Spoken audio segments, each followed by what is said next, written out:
কি ব্যাপার কবি, গালে হাত দিয়ে ভেবেই চলেছ? নতুন কোনো কবিতা আসছে না বুঝি?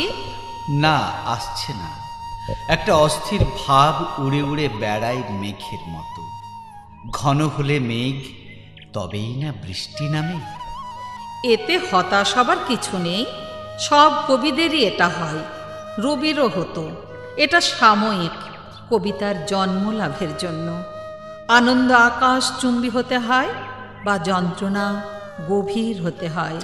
তা ঠিক, তবে আনন্দ যন্ত্রণা মুখ্য হলেও অন্য অনুভূতিও কবিতার ধাত্রী বা বিধাত্রী হতে পারে।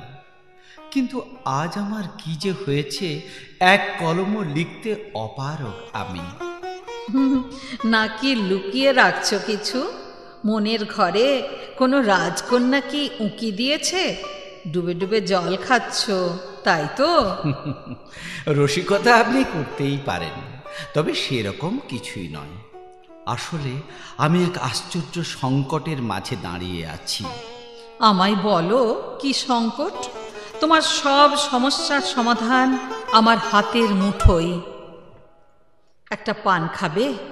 ছাঁচি পান। পান খেলে শুধু তো মুখই লাল হয় না, অন্তরখানিও রাঙা হয়ে ওঠে।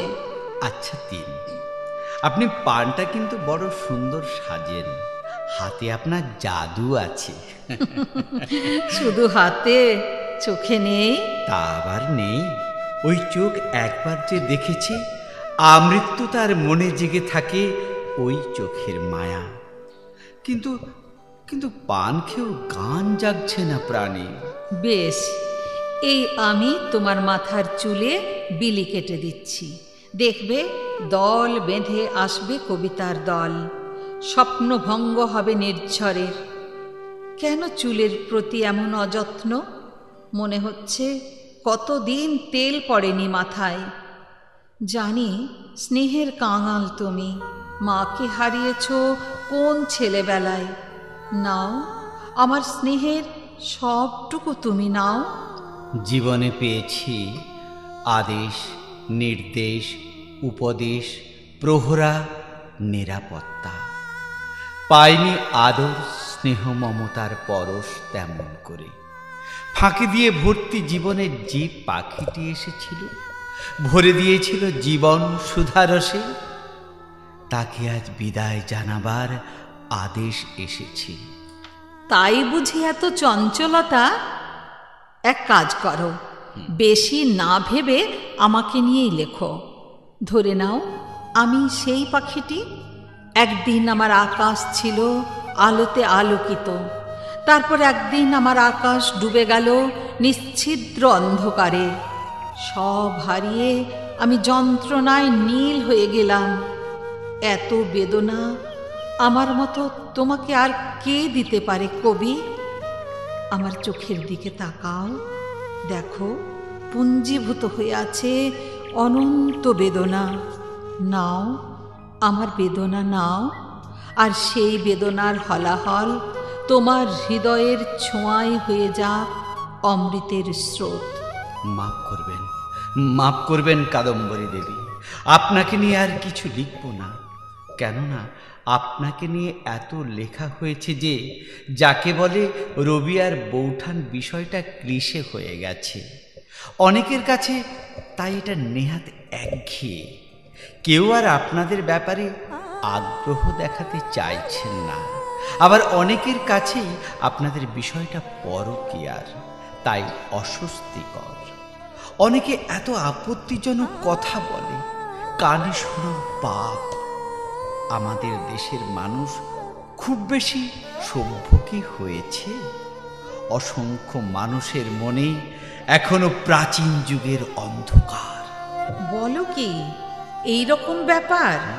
তার মানে সত্যি সত্যি আমার মৃত্যু হতে চলেছে। আফিম যা পারে না, ঘৃণা যা পারে না, তা বোধহয় পারে মানুষের অনাগ্রহ, উদাসীনতা, উপেক্ষা। তবে তোমার কথা আসলে কিছু মানুষের কথা। আমি তো শুনেছি আমাদের নিয়ে লেখা বই বেস্ট সেলার হয়েই চলেছে। সেটা হয়তো ঠিক। সম্পর্কের মধ্যে নিষিদ্ধতা থাকলে সেই সম্পর্ক মানুষকে রোমাঞ্চিত করে। তবে পুরনো এই বিষয় নিয়ে বহু মানুষ আগ্রহ হারিয়েছেন। ফুল তো প্রতিদিন ফোটে, তা বলে কি ফুলের আকর্ষণ ফুরিয়ে যায়? চাঁদ তো প্রতি পূর্ণিমায় ওঠে, তা বলে কি পূর্ণিমার আকর্ষণ ফুরিয়ে যায়? নদী তো একই রকম বয়ে চলেছে, তাই বলে কি নদীর আকর্ষণ ফুরিয়ে যায়? যন্ত্রণা কি ফুরিয়ে যায়? অভিমান, হাহাকার ফুরোয় না। মানুষ তো আর ফুল নয়, নদীও নয়, চাঁদও নয়। প্রকৃতি ফুরোয় না, আকাশ ফুরোয় না, সাগর ফুরোয় না, আকাশের তারারা ফুরোয় না, শুধু মানুষ ফুরিয়ে যায়। তুমি কবি, আশ্চর্য কথা বলছো। রবীন্দ্রনাথের মতো মানুষ কি কখনো ফুরিয়ে যায়? আর রবীন্দ্রনাথ না ফুরোলে কাদম্বরীও ফুরোয় না। মার্জনা করবেন, মার্জনা করবেন। আপনি ভুল ভাবছেন। আপনাদের সম্পর্কের ব্যাপারে আর নতুন কোনো সংযোজন সম্ভব নয়। একটা কাজ করতে পারো। বলুন। একটু অন্যরকম ভাবে আমাদের কথা তুলে ধরো। বেশ। এই যেমন ধরো, আমরা দুজন পদ্মা নদীতে ভেসে বেড়াচ্ছি, আকাশে পূর্ণিমার চাঁদ, ভেসে যাচ্ছে গোটা পৃথিবী, তার আলোয় রবীন্দ্রনাথ কবিতা বলছে, আমি শুনছি রবীন্দ্রনাথ গান গাইছে, আমি একটু একটু করে আঙুল জলে ডুবিয়ে খেলছি। কিংবা কল্পনার ডানায় ভর দিয়ে আরও অনেক রকম গল্প লেখো, রহস্যের সুতোয় গেঁথে। তাহলে হয়তো মানুষ নতুন কিছু পাবে, আর নতুন কিছুর টানে আমাদের পড়বে, হয়তো পড়াবেও। কিন্তু এসব তো সত্য নয়। হতেও তো পারে। আসলে আমাদের যত কথা প্রকাশিত, তার থেকে অনেক বেশি কথা অপ্রকাশিত।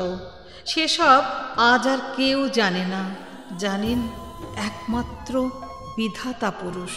ঠাকুরবাড়ির অন্তরালে কত কথাই চাপা পড়ে গেছে সময়ের জমে ওঠা পলির নিচে। যাই হোক, আমি আর আপনাদের বহু চর্চিত বিষয় নিয়ে কিছু লিখব না। বেশ, লিখতে না চাইলে জোর করব না। তবে জেনে রেখো, রবীন্দ্রনাথ কাদম্বরীকে ঘিরে থাকা আলোর শেষ বলে কিছু হয় না।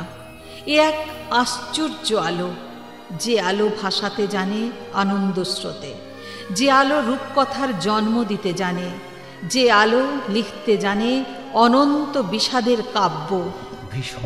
ভীষণভাবে মানি এই কথা। বৌঠান, একটা কথা বলছি, কিছু মনে করবেন না। এইভাবে যখন তখন আপনি আমার কাছে আর আসবেন না। জানেনই তো, আর কয়েক মাস পর আমার বিবাহ। তার মানে যা শুনেছিলাম তা সত্য। যাক, আমি ভারমুক্ত হলাম। যাই, এবার সংগ্রহ করি আফিমের গুলি। কেন এইরকম বাসনা? এই বাসনা থেকে কি মুক্ত হওয়া যায় না? কেন রবিকে রিক্ত করার আয়োজন বারে বারে?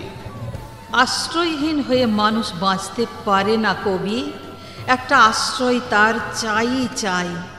পার্থিব সব আশ্রয় হারিয়ে যখন মানুষ একা হয়ে যায়, তখন বিধাতার আশ্রয়টি প্রার্থিত হয়ে ওঠে।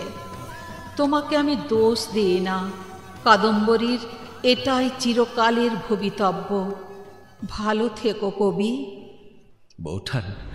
বৌঠান, এমন অনাসৃষ্টি কাণ্ড করবেন না বৌঠান। সময় সব ব্যথা ভুলিয়ে দেবে। অভিমানকে বারবার জিতিয়ে দেবেন না। সব দুর্বলতা ঝেড়ে ফেলে জীবনের পাশে দাঁড়ান। সম্ভব নয়। শুধু কষ্ট পাওয়ার জন্য আমি বেঁচে থাকতে রাজি নই। দহনে আমি যে ছাই হয়ে যাব বৌঠান। রবিকে ছাই করার ক্ষমতা কোনো আগুনের নেই।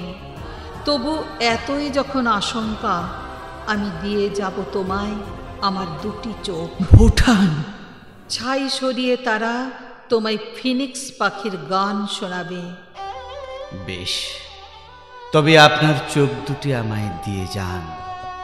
এ তো আমার পরম সৌভাগ্য। নাও কবি, নাও আমার চোখ, গেঁথে দিলাম তোমার বুকের মাঝখানটিতে। জলের ফোঁটাগুলিকেও যেন উপেক্ষা করো না। ভালোবেসো ওদেরও, ভালোবেসো কবি, ওদেরও ভালোবেসো রবি।